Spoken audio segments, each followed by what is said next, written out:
মাধ্যমে মায়ের আজকে মাধ্যমে কইলাম আমি বলছি আমার জীবনের প্রথম ওয়াজ এটা। এই সমস্ত ওয়াজ করার তো সময় আপনারা কেউ আমার মুখে এই ওয়াজ শুনছেন বা ইউটিউবে আমার এই ওয়াজ পাইছেন তো বুঝেন না আবার সুফি নাশাওয়াদ সাফি তাদর নকশদ জামি বেসিয়ার সফর বায়দু তাফুখ তশওয়াদ খামি। আল্লাহু আকবার। দোস্ত আহবাব, रसूल अकरम सल्लल्लाहु अलैहि वसल्लम के खदीजतुल कुबरा রাদিয়াল্লাহু তাআলা আনহা ওনার সম্পদ নিয়ে সিরিয়ায় পাঠাইলেন, সাথে মাইসারাকে দিয়ে দিলেন। মাইসারা খাদিজার বিশিষ্ট গোলাম। বলছেন মাইসারা পুরা সফরের বিষয়গুলোকে নোট করো, ওইখানে কেমন চলছে, ব্যবসা বাণিজ্যের স্টাইল কি ছিল, মানুষের সাথে কথাবার্তা কেমন বলতো, এগুলা সব নোট করো। হুজুর ওইখানে গেছেন, ব্যবসা করছেন, খুব বেশি দিন লাগে নাই, অল্প সময়ের ভিতরে ফিরে আসলেন। অন্যদেরকে দেওয়ার পরে যে ব্যবসা, এবারে ব্যবসা অনেক বেশি। এজন্য খাদিজাও অন্যদেরকে যা দিয়েছেন হুজুরকে চেয়ে অনেক বেশি দিয়েছেন। হুজুর চালাকি যেটা করছেন সেটা হইল অন্যরা মাল বিক্রি করে চলে আসছে, আর হুজুর যেটা করছেন সিরিয়াতে যে মালটা কম দামে পাওয়া যায় এটা মক্কার জন্য কিনে আনছেন যেন এখানে বেশি দামে বিক্রি করা যায়। বুদ্ধি দেখছেন, বুদ্ধি, পয়গম্বরী বুদ্ধি। আপনারা মনে করেন যে এই হুজুরেরা ব্যবসা বুঝে না। আমি নিজে যদি ব্যবসা করি আমার দোকান থেকে কোনো কাস্টমার ফিরে যেতে পারবে না ইনশাআল্লাহ, কথা কয় না। কিন্তু আমি যদি ব্যবসা করি তো আপনারা ওয়াজ করবো কেন? ওরা কথা কয় না। আমি যদি ব্যবসা করি তো আপনারা নামাজ পড়াইবো কেন? আমি যদি ব্যবসা করি তো আপনারা তাফসীর শুনাইবো কেন? আপনার পোলাপানকে অমানুষ থেকে মানুষ বানাবে কেডা? তাইলে আমার সংসার চালাইবার টাকা দিব কেডা? আপনি তো দিবেন, কথা কয় না। হুজুরা ওয়াজ করে টাকা নেই, হুজুরা ইমামতি করে টাকা নেই। ওই বোকা কোথায়? তুই তোর প্রতি মাসের সময়কে ব্যয় করে মাসে 2-3 লক্ষ টাকা ইনকাম করস, তোর থেকে কি মাথা আমারটা দুর্বল নাকি রে? তুই যদি এই ছোট্ট মাথা দিয়ে মাসে 2-3 লক্ষ টাকা ব্যবসা করতে পারোস, তা আমি আমার 22.5 ইঞ্চি মাথা দিয়ে ব্যবসা করে কত টাকা ইনকাম করি তুই বুঝুস না? কথা কয় না। রাসূল আকরাম সাল্লাল্লাহু আলাইহি সাল্লাম বলেন বুদ্ধিমান ছিলেন কি ছিলেন না? তো ওয়ারিস সূত্রে উম্মতের উলামায়ে কেরাম বুদ্ধিমান, কথা কয় না। আপনার ওয়ারাসাত আর নসল মিলে কোথায়? আপনি যেখানে পড়ালেখা করছেন কালমাস লেলিন মাওসুদিন স্টাইলিনের সাথে যা মিলবে, আর আমি যেখানে পড়ালেখা করছি এটার নসল সর্বশেষ মিলবে মুহাম্মদুর রাসূলুল্লাহর সাথে। তো এর বুদ্ধিটা কি এনে কম না বেশি? কর না, এটা একাল ঠিক কয়। মায়ের আজকে মাধ্যমে কইলাম আমি বলছি আমার জীবনের প্রথম ওয়াজ এটা। এই সমস্ত ওয়াজ করার তো সময় আপনারা কেউ আমার মুখে এই ওয়াজ শুনছেন বা ইউটিউবে আমার এই ওয়াজ পাইছেন তো বুঝেন না আবার। হযরত রাসূল আকরাম সাল্লাল্লাহু আলাইহি ওয়াসাল্লাম ব্যবসা করেছেন কিনা বলেন? আরে কথা কয় না। হুজুর তো বিবাহের আগে হুজুরের চাচা খাজা আবু তালেবের সাথে ব্যবসা করার জন্য সিরিয়া গেছেন, কিন্তু বিবাহের একটু আগে খাদিজাতুল কুবরা রাদিয়াল্লাহু তাআলা আনহা পার্টনারশিপে ব্যবসা, বাইয়ে মুজারাবাত, মানে সব মাল খাদিজার আর শ্রম রাসূল আকরাম সাল্লাল্লাহু আলাইহি সাল্লামের, এটাকে মুজারাবাত বলে। লস যত হবে মাল ওয়ালার পুঁজিওয়ালার হবে, যে শ্রম দিবে তার কোনো লস নাই। খাদিজা প্রস্তাব দিলেন যে আপনি যদি আমার মালগুলো নিয়ে যান সিরিয়ায়, অন্যদেরকে যা দেই এর চাইতে আপনাকে বেশি দিব। আসলে হযরত খাদিজার আগের থেকে খেয়াল হইল হুজুরের কাছে বিবাহ বসা। এজন্য হুজুরকে পরীক্ষা করতে আছেন যে দেখি সম্পদের লাইনে মুহাম্মদের মানসিকতাটা কি। আপনারা কি আমার কথা বুঝতেছেন? আপনি একটা মানুষের বুজুর্গি পরীক্ষা করবেন টাকা দিয়া।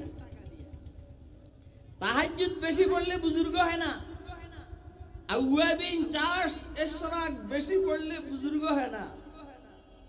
বুজুর্গ হয় লেনদেন যদি পরিষ্কার থাকে, লেনদেন যদি কি থাকে। এজন্য ইমাম মুহাম্মদ ইবনুল হাসান আশ-শায়বানী রাহমাতুল্লাহ আলাইহি জিজ্ঞাসা করা হয়েছে, হুজুর আপনি তো ফিকহের লাইনে অনেক কিতাব লিখছেন, এই তাসাউফের উপরে কোনো কিতাব লিখছেন নি?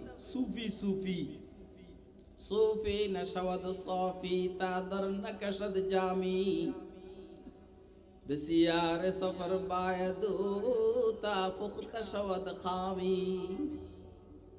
এলাকার জুব্বে জাব্বা ওয়ালা বহুত মানুষ দেখবেন লেনদেন বড় খারাপ, কথা কয় না।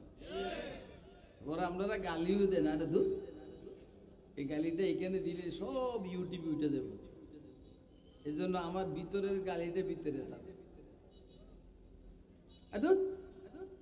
এই জুব্বাওয়ালার কথা কইস না। দেখেন না আপনারা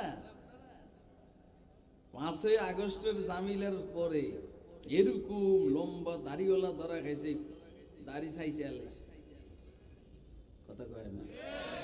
শত শত হাজার হাজার কোটি টাকা চুরি করছে। আমি মনে করছি এত বড় ফেরেশতা, আমি ওনারা নিয়ে খুব আশ্চর্য ছিলাম। চোরের বাপ ডাকাইতে না। সুফি নশওয়াদ সাফি তাদর নকশদ জামি বিসিয়ার সফর বায়দু তাফুখত শওয়াদ খামি। আল্লাহু আকবার। দোস্ত আহবাব, রাসূল আকরাম সাল্লাল্লাহু আলাইহি ওয়াসাল্লাম কে খাদিজাতুল কুবরা রাদিয়াল্লাহু তাআলা আনহা ওনার সম্পদ নিয়ে সিরিয়ায় পাঠাইলেন, সাথে মাইসারাকে দিয়ে দিলেন। মাইসারা খাদিজার বিশিষ্ট গোলাম। বলছেন মাইসারা পুরা সফরের বিষয়গুলোকে নোট করো, ওইখানে কেমন চলছে কেমন চলছে, ব্যবসা বাণিজ্যের স্টাইল কি ছিল, মানুষের সাথে কথাবার্তা কেমন বলতো, এগুলা সব নোট করো। হুজুর ওইখানে গেছেন, ব্যবসা করছেন, খুব বেশি দিন লাগে নাই, অল্প সময়ের ভিতরে ফিরে আসলেন। অন্যদেরকে দেওয়ার পরে যে ব্যবসা, এবারে ব্যবসা অনেক বেশি। এজন্য খাদিজাও অন্যদেরকে যা দিয়েছেন হুজুরকে চাইতে অনেক বেশি দিয়েছেন। হুজুর চালাকি যেটা করছেন সেটা হইল অন্যরা মাল বিক্রি করে চলে আসছে, আর হুজুর যেটা করছেন সিরিয়াতে যে মালটা কম দামে পাওয়া যায় এটা মক্কার জন্য কিনে আনছেন যেন এখানে বেশি দামে বিক্রি করা যায়। বুদ্ধি দেখছেন, বুদ্ধি পয়গম্বরী বুদ্ধি। আপনারা মনে করেন যে এই হুজুরেরা ব্যবসা বুঝে না। আমি নিজে যদি ব্যবসা করি আমার দোকান থেকে কোনো কাস্টমার ফিরে যেতে পারবে না ইনশাআল্লাহ, কথা কয় না। কিন্তু আমি যদি ব্যবসা করি তা আপনারা ওয়াজ করবো কেন? ওরা কথা কয় না। আমি যদি ব্যবসা করি তা আপনারা নামাজ পড়াইবো কেন? আমি যদি ব্যবসা করি তা আপনারা তাফসীর শুনাইবো কেডা? আর আপনার পোলাপানকে অমানুষ থেকে মানুষ বানাবে কেডা? তাইলে আমার সংসার চালাইবার টাকা দিব কেডা? আপনি তো দিবেন, কথা কয় না। আর হুজুরা ওয়াজ করে টাকা নেই, হুজুরা ইমামতি করে টাকা নেই। ওই বোকা কোথায়? তুই তোর প্রতি মাসের সময়কে ব্যয় করে মাসে 2-3 লক্ষ টাকা ইনকাম করস, তোর থেকে কি মাথা আমারটা দুর্বল নাকি রে? তুই যদি এই ছোট্ট মাথা দিয়ে মাসে 2-3 লক্ষ টাকা ব্যবসা করতে পারোস, তা আমি আমার 22.5 ইঞ্চি মাথা দিয়ে ব্যবসা করে কত টাকা ইনকাম করিম তুই বুঝুস না? কথা কয় না। রাসূল আকরাম সাল্লাল্লাহু আলাইহি সাল্লাম বলেন, বুদ্ধিমান ছিলেন কি ছিলেন না? তো ওয়ারিস সূত্রে উম্মতের উলামায়ে কেরাম বুদ্ধিমান। কথা কয় না? আপনার ওয়ারাসাত আর নসল মিলে কোথায়? আপনি যেখানে পড়ালেখা করছেন কালমার্কস, লেনিন, মাও সেতুং, স্টালিনের সাথে যা মিলবে, আর আমি যেখানে পড়ালেখা করছি এটার নসল সর্বশেষ মিলবে মুহাম্মদুর রাসূলুল্লাহর সাথে। তো এর বুদ্ধিটা কি এনে কম না বেশি? কর না, এর একেল ঠিক ঠিক কয়। মাইদিমু মায়ের আজকে মাইদিমু কইলাম, আমি বলছি আমার জীবনের প্রথম ওয়াজ এটা। এই সমস্ত ওয়াজ করার তো সময় আপনারা কেউ আমার মুখে এই ওয়াজ শুনছেন বা ইউটিউবে আমার এই ওয়াজ পাইছেন, তো বুঝেন না এবারে আমি কি মিথ্যা কথা বলতে আছি? হুজুর ওইখানে অল্প দিনে বেশি ব্যবসা করলে, আবার মক্কার বাজারে যে মাল বেশি দামে বিক্রি হবে এটা ওইখান থেকে সিরিয়া থেকে অল্প দামে খরিদ করে আনছে। মাইসারাকে বলছে সব নোট করো। মাইসারা খবর পাঠাইছে, আপনার স্বপ্নের মানুষটাকে আপনি একটু দেখেন তো, আপনার বিল্ডিং এর ছাদের উপর থেকে একটু দেখেন তো কেমন দেখা যায়। এখন দেখতে আসি কি মুহাম্মদুর রাসূলুল্লাহ যেই দিকে যায় মেঘমালা ওই দিকে ওনার মাথায় ছায়া করে। সবার মাথা খালি, মুহাম্মদ মুস্তাফা সাল্লাল্লাহু আলাইহি ওয়াসাল্লাম মাথার মধ্যে মেঘমালার ছাতা। খাদিজা বুঝে ফেলছে না রে, এটা তো মারাত্মক। যা হোক, এগুলা তো কথা অনেক লম্বা হয়ে গেল। পরে বিবাহ হইছে, তো হুজুর ব্যবসা করছেন। অন্য সব আম্বিয়া আলাইহিস সালাম সম্পর্কে আমার মুতাআলা করার সময় হয় নাই। বাকি প্রায় সব নবী বকরি চড়াইছেন, বকরি। ব্যবসার বিষয়ে আমি শুধু আমার হুজুরের কথা কইতে আছি। হুজুর ব্যবসা করছে, এই জন্য আমি এই সুবাদে উম্মতের উলামায়ে কেরামকে বলবো, যারা এই এলাকার আছেন ওনাদেরকে বলবো, আপনি শুধু ইমামতি নিয়ে ব্যস্ত থাকেন না, পারলে ব্যবসা করেন। তাহলে ব্যবসায়ীরা আর আপনার লগে হুডানি দিয়ে দিতে পারবো। এরা ব্যবসায়ীরা আছে না, এদের সামনেই কথা বলতেছেন। ব্যবসায়ীরা মনে করে যে হুজুর আমাদের অনুকম্পার অনুকরণায় করুণায় চলে না, আপনি ইমামতিও করবেন ব্যবসাও করবেন, কোন সমস্যা আছে? ফজর হইতে জোহর পর্যন্ত, ফজরের পর ফজরের নামাজের পরে জোহর পর্যন্ত আর কোনো কাম আছে না, আপনি একটা ইমামতি করেন আর এই ব্যবসা করে। খুব বড় ব্যবসা না পারলে ছোট ব্যবসা করে। এই রুমের মধ্যে আতর, টুপি, তসবি এগুলো রাখেন, দেখবেন ডেইলি 500-700 টাকা যদি বিক্রি হয়, 200-300 টাকা ব্যবসা। 300 টাকা ব্যবসা হলে মাসে 9,000। এই ইমামতির পয়সা আর মাসে 9,000, কিয়ামত। কি কথা ঠিক আছে নি? আল্লাহু আকবার। তো ব্যবসা বলেন আপনারা এবারে, এটা কি ভালো জিনিস না খারাপ জিনিস? হ্যাঁ, ব্যবসা ভালো জিনিস। আমাদের মাযহাবের ইমাম আযম আবু হানিফা রাহমাতুল্লাহ আলাইহি মার্কা মারা ব্যবসায়ী ছিলেন। উনি যখন ইন্তেকাল করেন, ওনার ব্যাংক অ্যাকাউন্টে 56 কোটি টাকা ছিল। কত কোটি টাকা? এদিকে খেয়াল করেন, এদিকে। এই মিয়া, তুমি কোন দিকে খেয়াল করো? তুমি আমার দিকে খেয়াল করো। 56 কোটি টাকা ছিল, 56 কোটি টাকা। এই জন্য ব্যবসা এটা দামি বলেন না।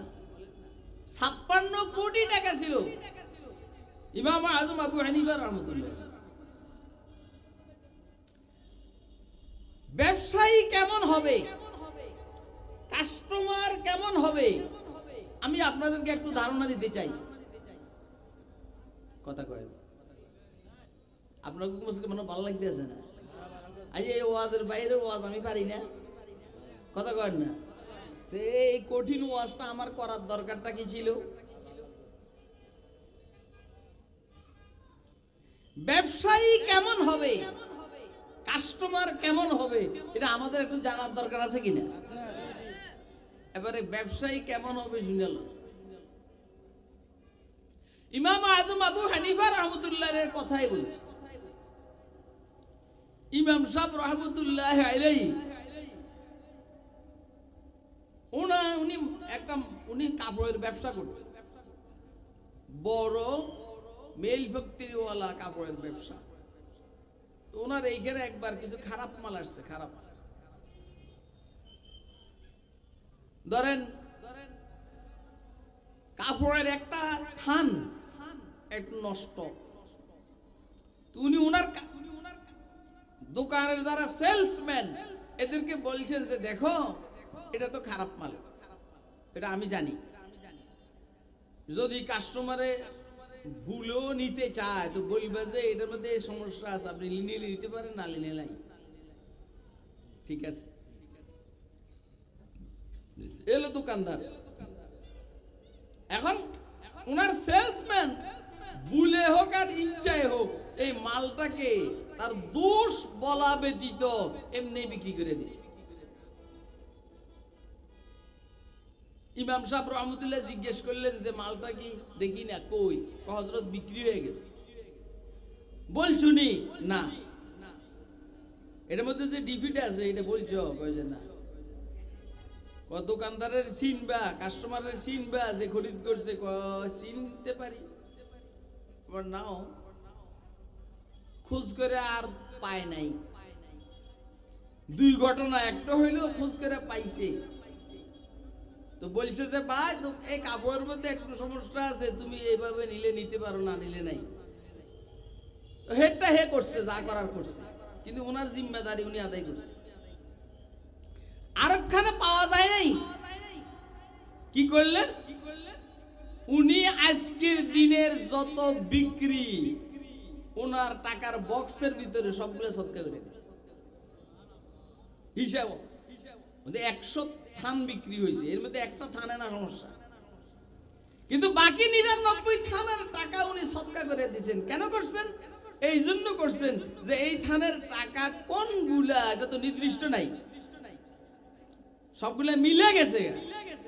তো মিলে যাওয়ার কারণে একটা হারাম মাল সব মালের সাথে মিলছে, অতএব সব মালকে উনি সন্দেহযুক্ত মনে করে সবগুলো আল্লাহর রাস্তায় সদকা করে দিয়েছেন। আপনারা কি এই কথাটা বুঝছেন? কে কে বুঝছেন আপনি দেখেন। আর আপনি আর আমি হলে কি করতাম? ওই সেলসম্যানের ফিডের মধ্যে থাপ্পড় দিতাম আর বলতাম, সাব্বাস বেটা, কাস্টমারের চোখে ফাঁকি দিয়ে এই 2 নম্বর কাপড়টাকে তুই বিক্রি করে দিলি রে। দেখেন না পিছনে ফ্যাসিস্ট সরকার কি করছে? যত পুলিশ অফিসার 2 নম্বরই করছে, গুম করছে, গুলি করছে, হত্যা করছে, অমুকের গ্রেফতার করছে, সবার পদোন্নতি করে দিছে। কথা কয় না? এখন হে সহ সবাই সহ সবার সামনে না পলাতক, ওনার কথা কয় না। আরে বাবা, আল্লাহ আমাকে এই কথাটা বলার সুযোগ দিয়েছেন, মাইজগেন দিয়ে আমি ঢুকে দিছি। তাহলে আমরা দোষী মানুষকে পদোন্নতি দেই, আর আমাদের মাযহাবের ইমাম যে দোষ করছে তারে শাস্তি দিয়েছেন, কয় যে সব সদকা কর। আল্লাহ আমাদেরকে বুঝার তৌফিক দান। ইমাম সাহেব রহমতুল্লাহ আলাইহি, আমার আজকের মূল আলোচনা এখনো শুরু হয় নাই। আমি জানি না এশার নামাজের আজান কয়টায় হবে। হ্যাঁ, 7টা জামাত, 7টা আজান। ইমাম আজম আবু হানিফা রহমতুল্লাহ আলাইহি একদিন আবহাওয়া খারাপ হওয়ার কারণে দোকান অন্ধকার, যখন মানুষ দোকান খুলবে উনি তখন দোকান বন্ধ করে চলে যেতে আছে। তো ওনাকে জিজ্ঞেস করা হলো, এটা তো মার্কেট খোলার সময়, আপনি বন্ধ করেন কেন? উনি বললেন, দেখো আবহাওয়া যে পরিমাণ খারাপ, অন্ধকার, এরকম বিদ্যুতের ব্যবস্থা তো তখন ছিল না। এখন কাস্টমার আইসা দোকানের মাল ঠিক মতো চয়েস করতে পারবে না। বাংলাদেশিটারে বিদেশি মনে করবে, বিদেশিটারে বাংলাদেশি মনে করবে। এই জন্য আবহাওয়া ভালো হওয়া পর্যন্ত দোকান বন্ধ থাকবে, যখন আবার পরিষ্কার হবে তখন দোকান খুলবে। আমরা কি কামটা করি? আমরা করি দোকানে আগে লাইট ছিল 3টা, যখন কাস্টমার দোকানে ঢুকছে এখন লাইট বাড়াই দিয়ে করছি 12টা। কথা কয় না? এখন 2 নম্বর কাপড়কে 1 নম্বর মনে হয়। আপনারা দেখবেন যখন নাকি স্টুডিওতে আপনারা যান, লাইট জ্বালাইয়া কালা বুতুম্বা, কালি বুতুম্বি, একটা ছেলে একটা মেয়ের চেহারাকে এত সুন্দর বানায়। আরে সুবহানাল্লাহ রে! তাহলে লাইট জ্বালাইলে বাল খারাপ জিনিস কি দেখা যায়? আর কথা কয় না? আর লাইট বন্ধ করলে ভালো জিনিস কি দেখা যায়? মন্দ দেখা যায় না? আমাদের অভ্যাস হলো এইটা। আর ইমাম আজম আবু হানিফার অভ্যাস কি? ওনার অভ্যাস হলো যে না, দোকান বন্ধ। কেন? মানুষ ধোঁকা খাবে। এটা হলো ব্যবসায়ী। ব্যবসায়ী এমন হবে। আচ্ছা, ইমাম আজম আবু হানিফা রাহমাতুল্লাহ আলাইহির আরেকটা ঘটনা বলছি। ইমাম সাহেব ওনার লোকজনকে পাঠাইছে ব্যবসায়িক মাল নিয়ে বাহিরে। কথা কয় কোথায়? বাইরে পাঠাইছে। এখন সে ব্যবসা করে আসছে দেরি কইরা, ব্যবসা করছে বেশি। ইমাম সাহেব জিজ্ঞেস করলেন, এত দেরি করলে কা? কয় যে আগে মার্কেটে এই মালের ক্রাইসিস লাগাইছে, অভাব লাগাইছে, অভাব। যখন মার্কেটে এই মালের অভাব দেখা দিছে, আমার কাছে ব্যতীত আর কারো কাছে এই মাল নাই, তো আমি তখন অনেক বেশি দামে চড়া মূল্যে বিক্রি করছি। এই জন্য ব্যবসাও বেশি হয়েছে, আসতেও দেরি হয়েছে। ইমাম সাহেব রহমতুল্লাহ বলছেন, তোমার এই ব্যবসার মধ্যে হারাম 2 ধরনের মিক্সচার হয়েছে। একটা হইলো ইহতিকার করছো তুমি, ইহতিকার অর্থাৎ গুদামজাত করে নিত্য প্রয়োজনীয় জিনিসের ক্রাইসিস লাগাইছো, এটা হারাম। আপনি কাঁচামরিচের দাম বাড়াইবার লাগে আপনার গুদামে মাল আটকে রাখছে। কথা কয় না কেন? পেঁয়াজের দাম বাড়াইবার জন্য এগুলা করেন আপনি, যেটাকে এখন কি বলে, এখনকার সময়ে কি বলে জানো? একটা সিন্ডিকেট বলেনি? হ্যাঁ, সিন্ডিকেট হারাম। তাহলে একটা করলে ইহতিকার, সিন্ডিকেট গুদামজাত করলা, আর হলো গিবনে ফাহিশ, অতিরিক্ত ব্যবসা করছো, দুটোটাই হারাম।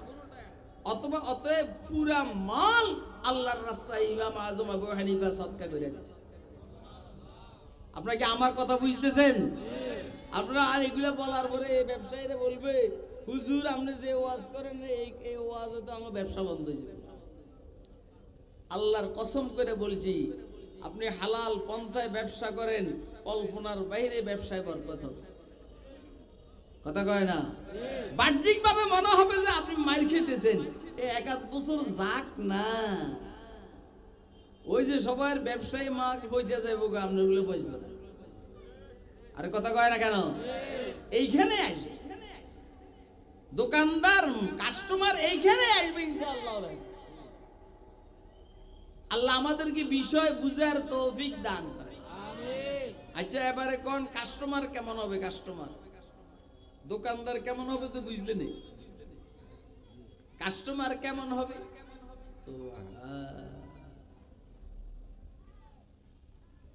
জারির ইবনে আব্দুল্লাহ বাজালি রাদিয়াল্লাহু তাআলা আনহু, রাসূল আকরাম সাল্লাল্লাহু আলাইহি ওয়াসাল্লামের এক সাহাবী হযরত জারির ইবনে আব্দুল্লাহ আল বাজালি,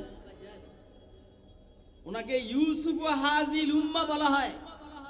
এই উম্মতের ইউসুফ বলা হয়, এত সুন্দর মানুষ। এক সময় সাইয়েদনা হযরত জিবরাইল আলাইহিস সালাম জারির ইবনে আব্দুল্লাহ বাজালির আকৃতিতে হুজুরের কাছে আসতেন। আগে তো আসতেন বেশি হযরত দাহিয়া ইবনে খুলাইফাতুল কালবি রাদিয়াল্লাহু তাআলা আনহুর আকৃতিতে, কিন্তু জারির ইসলাম গ্রহণ করার পরে হযরত জিবরাইল জারিরের আকৃতিতে হুজুর কাছে আসতেন। অনেক সুন্দর। জারির তার গোলামকে বাজারে পাঠাইছে, বাজারে, মদিনার বাজারে গোলাম একটা ঘোড়া খরিদ করে আনছে জারিরের জন্য 300 টাকা দিয়া। কত টাকা? কত টাকা? কত টাকা? আচ্ছা, আপনারা ওয়াজগুলো কি মাথায় ঢুকাইতে আছে? হ্যাঁ, 300 টাকা দিয়ে ঘোড়াটা খরিদ করে আনছে। জারির দেখলেন এই ঘোড়াটার দাম তো আরো বেশি আছে। ওই দোকানদারের না বুঝে 300 টাকা বিক্রি করছে, কারণ সে খুশি যে সে যদি গ্রামে বিক্রি করতো এটা 100 টাকা বিক্রি করতো, মদিনার বাজারে আইনে বিক্রি করছে 300 টাকা। ওর কি আর মাথা ঠিক আছে? এর তুই না বইছে মোবাইল টিপবা আমার ক্ষতি করার লাগে, তুই না আইলে তোর লাঠি দিয়ে পিটাম, বাঁকা লাঠি দিয়ে। এগুলো আমার কষ্টকর। এই জন্য সারা বাংলাদেশে আমার একটা বদনাম আছে যে হুজুর অনেক গরম। গরম কি আমি হই না আপনারা বানান? হ্যাঁ, আপনারা আমার গরম বানান, আমি তো স্বাভাবিকভাবেই আছি। তুই না আই বইস, তোর মোবাইল আমার না সাইলেন্ট করা, এই যে ফোন আছে।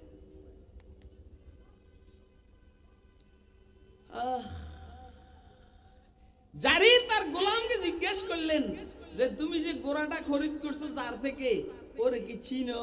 ও চিনি।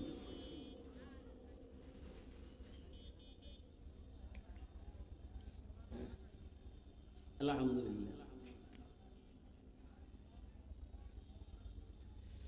জারির বললেন চলো। যাইয়া ওই দোকানদারকে বলল, ভাই এই তোমার এই ঘোড়াটার দাম আরো বেশি আছে, 400 টাকা দিব, তুমি কি আমাকে ঘোড়াটা দিবা? 400 টাকা দিব, তুমি কি ঘোড়াটা আমারে দিবা? দোকানদার কয় সুবহানাল্লাহ, ভালো কথা তো। 300 টাকা দিয়ে মাত্র খরিদ করে নিল, আমিও দিলাম। এখন আইসা কয় যে এটা কি ব্যাগ, কল কাস্টমার কয় 400 টাকা দিব, আরো বেশি দাম আছে, তুমি দিবা? হুজুর আমরা যা বলি। পরে কয় 500 টাকা দিব আমি, আরো দাম বেশি আছে, তুমি দিবা? এইভাবে বাড়াইতে বাড়াইতে এই ঘোড়ার দাম 800 টাকা করছে। আরে বেটা সিলে আল্লাহু আকবার, কত টাকা? 800 টাকা করছে ঘোড়ার দাম, এখন 800 টাকা। এই 800 টাকা দিয়ে ঘোড়াটা খরিদ করছে। অন্যরা জিজ্ঞেস করলো, হযরত আগের যে বেচা কিনা এটা তো ঠিকই আছে, আপনার গোলামে ওই মালিকের দেওয়া দাম অনুযায়ী খরিদ করে আনছে, ওর বিক্রিও শুদ্ধ, এর খরিদও শুদ্ধ, আপনি 500 টাকা আরো বেশি দিলেন কেন?